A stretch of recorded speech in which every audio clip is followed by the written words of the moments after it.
la fin d'année scolaire et il est temps de fermer en beauté sa classe virtuelle. La première étape va être d'aller exporter tous les travaux et les notes qui ont été associés à chacun des élèves afin de se garder des traces rapidement.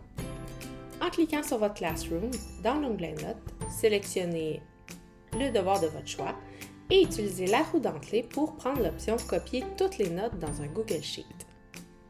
Cela fera en sorte d'avoir votre liste d'élèves ici à gauche, puis d'avoir en haut tous les travaux ainsi que le pointage qui est attribué pour chacun des élèves.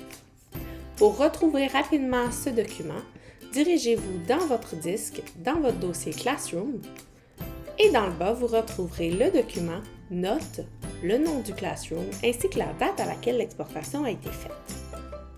Deuxième étape, donc il sera possible d'archiver votre Classroom.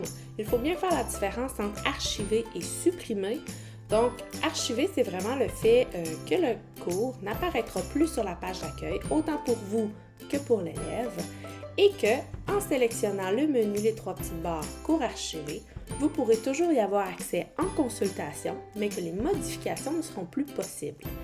Également, l'année suivante, il vous sera possible de réutiliser les publications des devoirs qui proviennent de vos cours archivés. Pour ce faire, on va simplement utiliser les trois petits points et sélectionner Archiver. Donc, on vous mentionne encore une fois que le tout sera accessible en consultation, sera accessible pour réutilisation de ce qui a déjà été fait, mais que la modification ne sera plus possible. Ce qu'il faut savoir, c'est qu'une fois archivé, tout ce qui se trouve dans le Google Drive, dans votre dossier Classroom, dans le dossier du nom du Classroom, tout ce qui a été fait va rester là, que le cours soit archivé ou non, c'est encore accessible.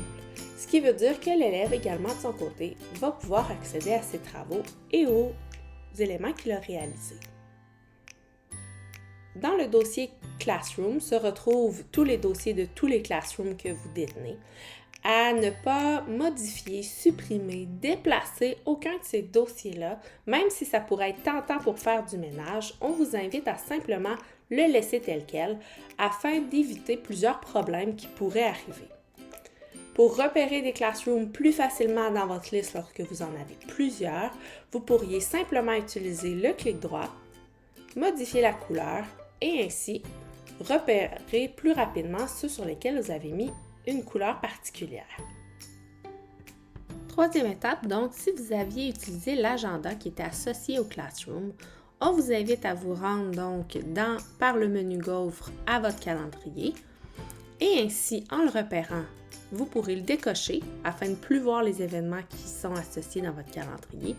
Mais également, si vous voulez diminuer la liste que vous avez sous les yeux, vous pouvez simplement utiliser les trois petits points et faire masquer de la liste.